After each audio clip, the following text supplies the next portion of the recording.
Nah, sorry, rada lama dikit. Nah, oke. Assalamualaikum warahmatullahi wabarakatuh. Shalom. Om Swastiastu, Namo Buddhaya, dan salam kebajikan. Halo teman-teman semua, balik lagi di kelas PJJ tanggal 22 Oktober, muka aku nggak kelihatan ya, sorry. 22 Oktober 2021. Dan hari ini kita akan belajar tentang penjelajahan samudra. Bagi yang belum tahu, kenalin, aku Kaila Linta Rosita, aku dari Fakultas Hukum Undip 2021, dan aku sedikit cerita aja, untuk materi ini sebenarnya nggak terlalu banyak keluar yang mikir ataupun yang gimana-gimana, paling biasanya cuma ditanya tentang tokoh-tokohnya ataupun latar belakangnya sih biasanya. Dan sebelum kita langsung masuk ke materinya, aku seperti biasa ada soal dulu. Nah, kalian bisa langsung scan atau enggak ketik bit.ly/throwbackwithkai form 2. Aku kasih waktu 10 menit mungkin. Atau pokoknya kurang dari 10 menit karena soalnya dikit dan aku tahu kalian pasti bisa. Thank you. Jangan lupa diisi ya.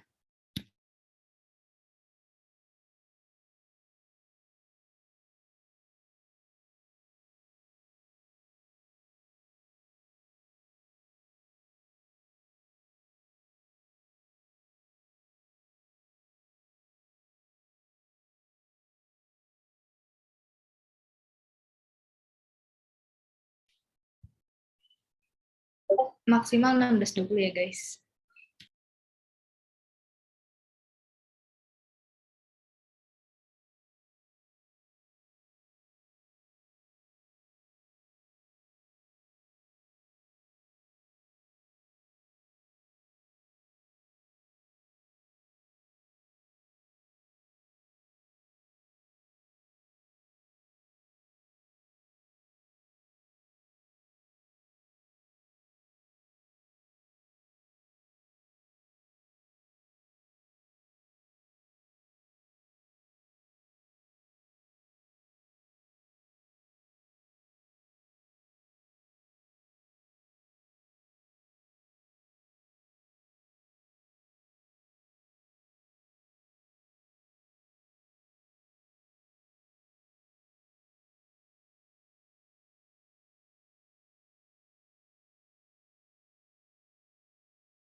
Mungkin ada teman-teman yang baru join, bisa, sorry.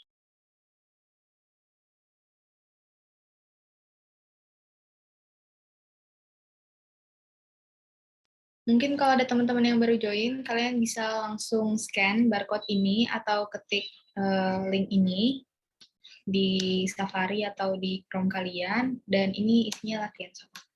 Aku kasih waktu sampai 16:20 ya.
Ini emang Google Forms-nya nggak aku kasih poin. Jadi nggak kok, nggak salah semua. Aman-aman.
Empat menit lagi. Aku ingetin lagi bagi teman-teman mungkin yang ada yang baru masuk, kalian bisa scan barcode atau ketik linknya di browser kalian untuk latihan soalnya. Thank you.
Dua menit lagi.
Oke, aku cut aja waktunya semenit. Takut kelamaan, sorry, sorry. Jadi, kita langsung aja ke materinya. Sorry, sorry. Nah, yang pertama, jadi di sini ada faktor pendorong.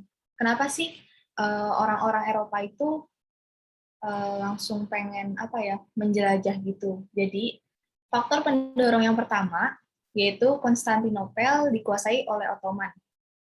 Jadi Ottoman ini atau Turki Utsmani ini memang dari dahulu itu pengen banget menguasai Konstantinopel karena yang pertama dari segi agama.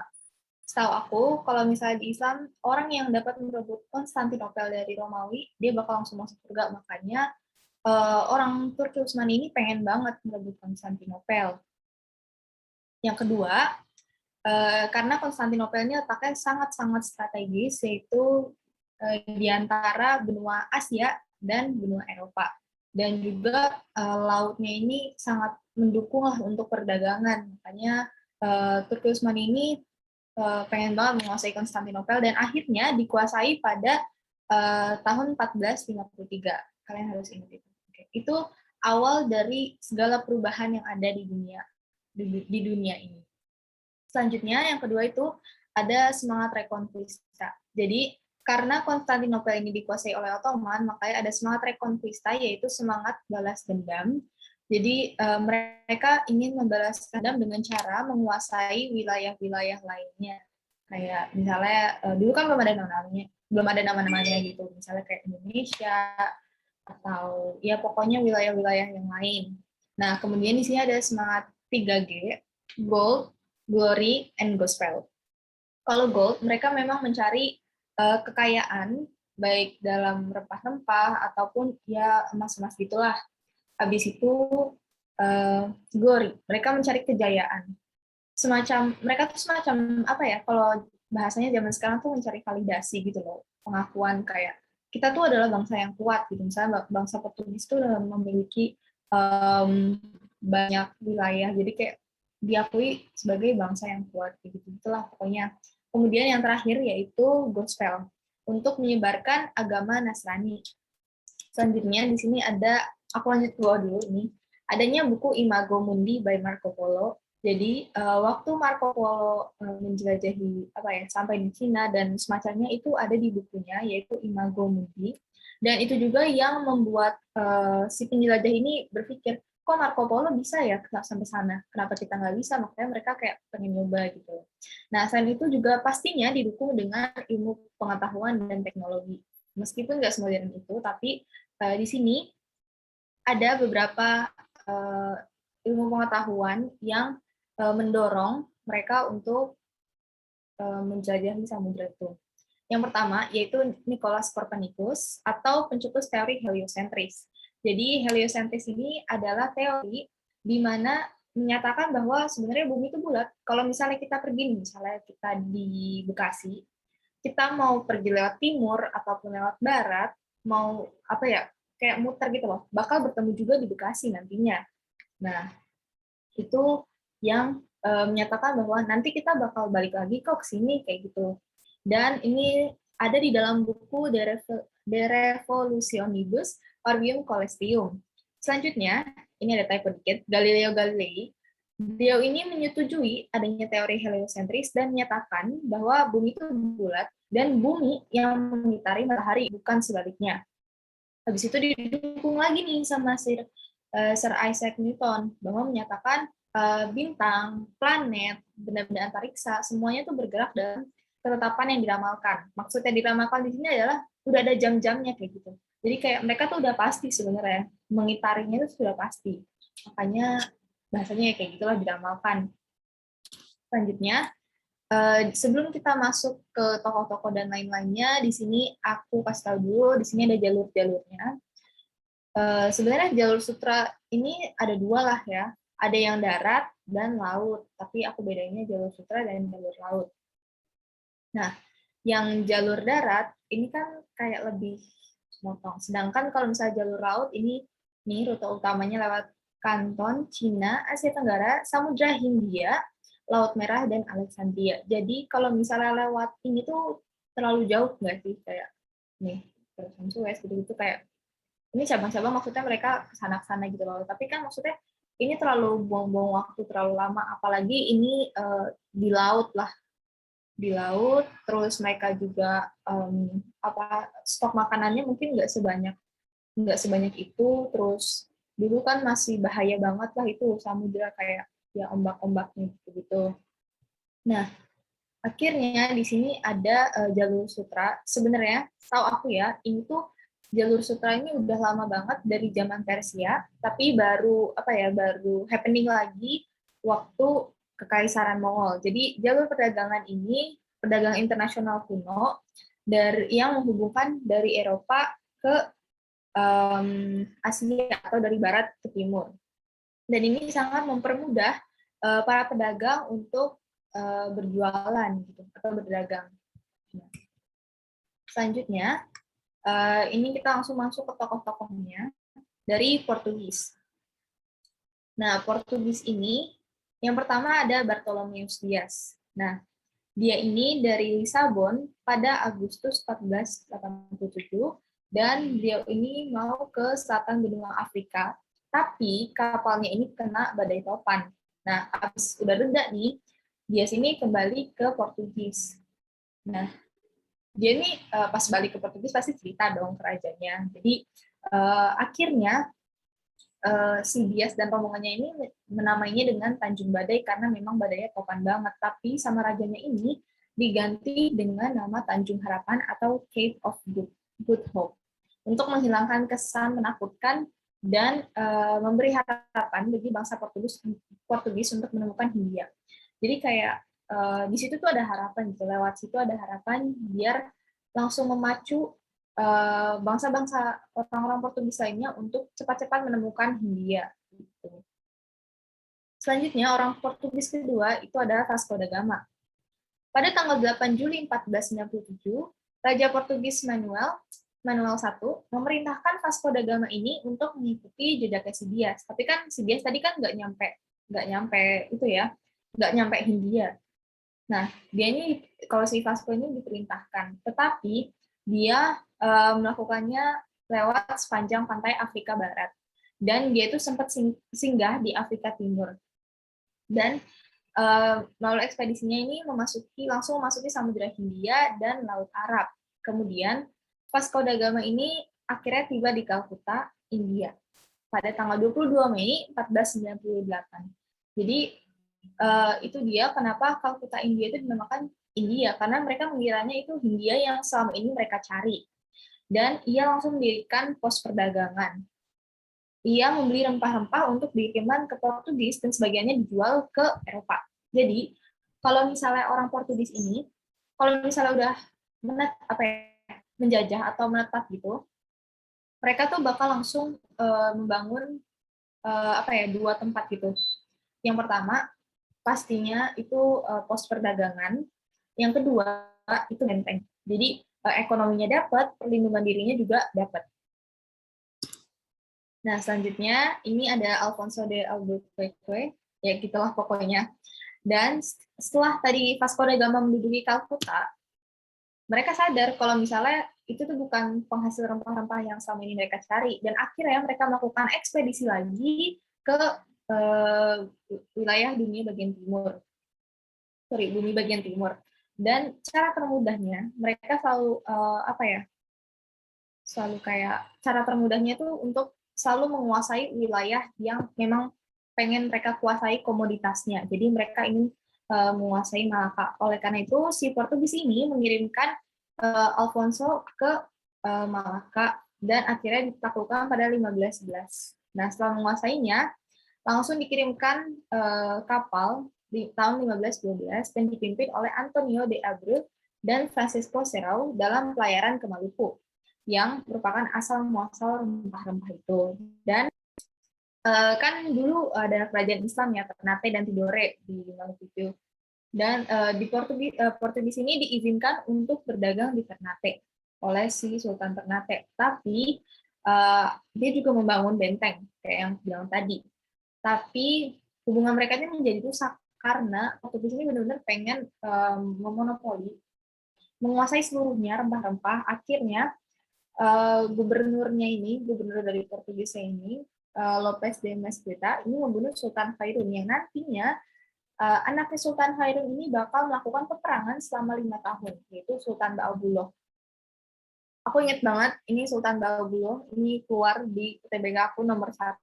Jadi kayaknya tetap harus diingat-ingat juga, walaupun nggak terlalu banyak keluarnya.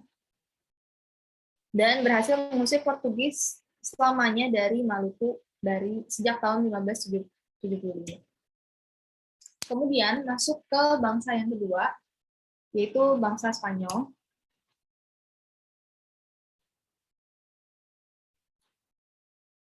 Iya, bangsa Spanyol. Pada tanggal 3 Agustus 1492, dengan menggunakan 3 buah kapal, nama kapalnya itu Santa Maria, Nina, dan Pinta. Columbus ini berlayar mencari sumber rempah-rempah di dunia timur juga sama. Tujuan mereka tuh untuk mencari Hindia. Tapi Columbus ini sampai di Guanahani yang terletak di Kepulauan Bahama, Karibia, dan ia merasa sampai di Kepulauan Hindia Timur yang merupakan sumber rempah-rempah, dan akhirnya Christopher ini menamai apa ya, istilahnya warga negara, bukan warga negara ya, tapi duduk situ tuh sebagai Indian, makanya dikenal dengan suku Indian. Nah, pasti kan bingung kan kenapa, mungkin ada yang bingung sih, kenapa di Amerika namanya suku Indian, padahal mereka bukan orang India. Itu karena ya ini, Christopher Columbus itu ngerasa kalau misalnya dia udah nyampe India, pas ketemu orang lokal di sana, mereka si Christopher ini menyebutnya suku Indian. Nah, habis itu Columbus ini bersama seorang penyelidik namanya Amerigo Vespucci antara tahun 1492 sampai 1504 yang berlayar sebanyak 4 kali dan menemukan benua baru yang dinamakan Amerika. Habis itu nih, habis ketemu Amerikanya, pelaut-pelaut Spanyol kayak Cortes dan Pizarro ini nih menduduki Meksiko dan menaklukkan suku Indian, yaitu kerajaan Aztec dan suku Maya di Yucatan. Nah, Pizarro ini tahun 1530 menaklukkan kerajaan India yang di Peru dan suku Inca.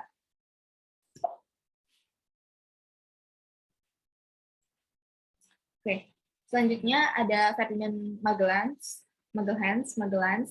itu pokoknya itu. Pada tanggal 10 Agustus 1519, Magellan ini berlayar ke barat bersama Kapten Juan Sebastian Elcano. Dia ini seorang penulis dan juga seorang penulis namanya Pigafetta yang menuliskan kisah-kisah mereka lah, yang membuktikan kalau misalnya teori bumi itu bulat seperti bola. Dan pada tahun 1520, si Ferdinand ini menyeberangi Samudra Pasifik dan sampai di Kepulauan Masava. Habis itu dikasih nama Filipina. Itu diambil dari nama Raja Spanyol, yaitu Philip pertama, dan orang Filipina itu nggak terima nih ada orang Spanyol yang ya menguasai komoditas dan lain-lainnya. Akhirnya terjadilah pertempuran, dan di sini Magellan gugur pada tanggal 27 April tahun 1521. Kemudian dilanjutkan oleh Sebastian Elcano. Sebastian ini langsung menuju Kepulauan Maluku karena takut sama orang Filipina. Dan Magellan ini dianggap sebagai orang yang besar, sorry typo, dalam dunia pelayaran karena menjadi orang pertama yang berhasil mengelilingi dunia. Jadi kayak seniornya si Sebastian Elcano ini. Dan akhirnya Raja Spanyol memberikan hadiah sebuah tiruan bola bumi atau globe yang dililitkan kita bertuliskan engkaulah yang pertama kali mengitari diriku. Diriku maksudnya si bumi ya. Dan di sini ada dua perjanjian. Kenapa Spanyol dan Portugis ini benar-benar arah pelayarannya beda, tetapi bisa-bisanya dia berdua ini ketemu di Maluku. Jadi awal mulanya ini karena ada perjanjian Tordesillas dan Saragossa. Perjanjian Tordesillas itu apa sih? Jadi perjanjian ini adalah berisikan Spanyol itu memiliki hak untuk berlayar ke arah barat, serta Portugis ini berlayar ke arah timur dengan garis Tordesillas yang membentang dari kutub utara ke kutub selatan melalui Kepulauan Verde di sebelah barat benua Afrika. Selanjutnya, ada perjanjian Saragossa, yaitu Spanyol memiliki wilayah kekuasaan dari Meksiko ke arah barat sampai Kepulauan Filipina. Sedangkan kalau Portugis ini memiliki kekuasaan dari Brazil ke arah timur sampai ke Maluku, ditambah sebelah utara dari Saragossa. Itu guys. Nah, ini kita udah masuk ke Inggris. Cepet banget lah pokoknya kalau misalnya penjelajahan samudra cuma dikit sebenarnya. Dikit. Aku tahu kalian pasti bisa. Yang pertama, ini ada Sir Francis Drake. Jadi pada tahun 1577, Drake ini berangkat dari Inggris ke arah barat, dan dalam pelayarannya ini dia ini memborong rempah-rempah di Ternate. Jadi dia ke Maluku juga. Habis itu pas udah dapat nih, mereka pulang ke Inggris pada tahun 1580.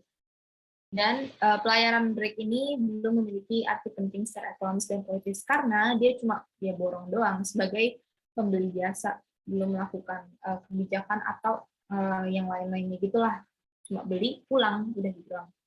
Habis itu Sir James Lancaster pada tahun 1591, Lancaster ini berhasil mengadakan pelayaran sampai Aceh dan Pinang. Pinang ini di Malaysia. Dan sampai balik lagi nih dia ke Inggris tahun 1594. Jadi cuma cepat banget. Dan akhirnya pada bulan Juni 1602, Lancaster ini mendirikan Kongsi Dagang itu, Perdagangan Inggris (EIC) yang tiba di Aceh dan terus menuju ke Banten. Akhirnya di Banten ini dia mendapatkan izin untuk mendirikan kantor dagang.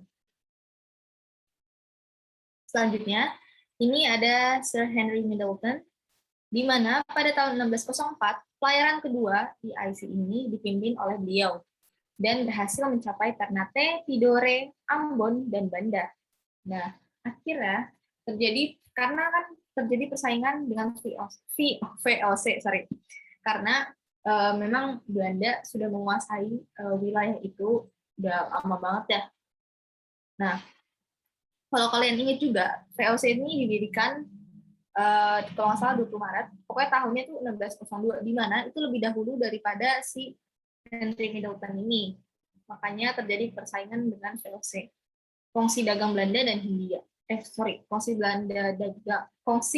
dagang Belanda dan Inggris.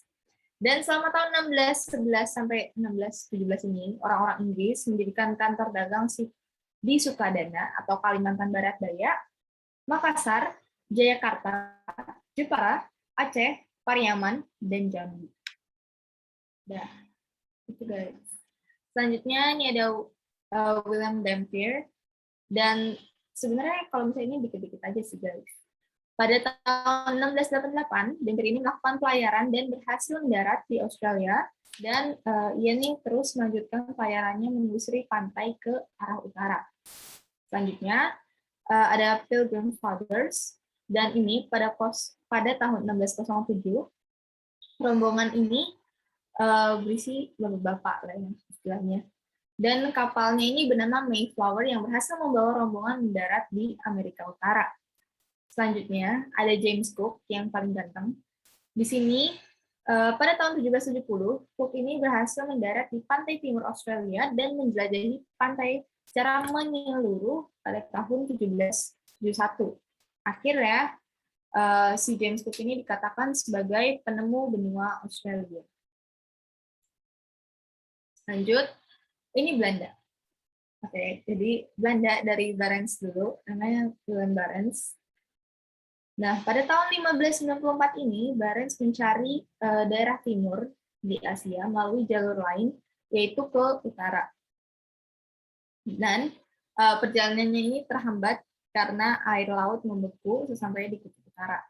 Iyalah. Dan akhirnya ia berhenti di pulau yang bernama Pulau Novaya Zemlya. Akhirnya dia memutuskan untuk kembali, tetapi meninggal dalam perjalanan. Selanjutnya, ini ada Cornelis de Houtman. Dan pada tahun 1595, dengan 4 buah kapal yang memuat 249 orang awak kapal dan 64 meriam, memimpin pelayaran mencari daerah asal rempah-rempah ke arah timur dan mengambil jalur seperti yang ditempuh Portugis.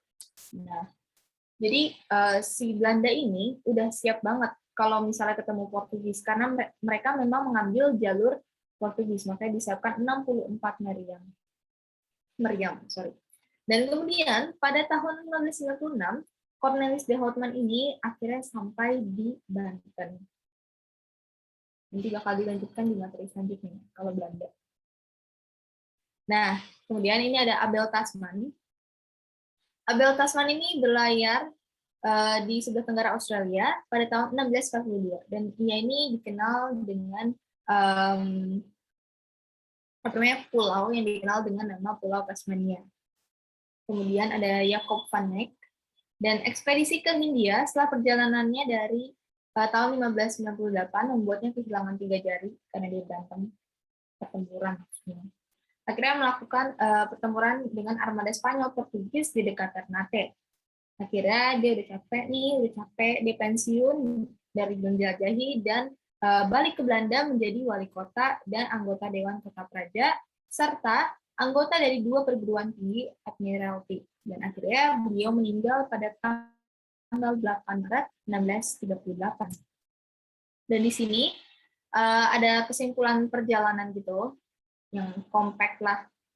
Di sini Spanyol, dari Christopher Columbus, beliau ini dari Spanyol, Samudra Atlantik, langsung ke Amerika.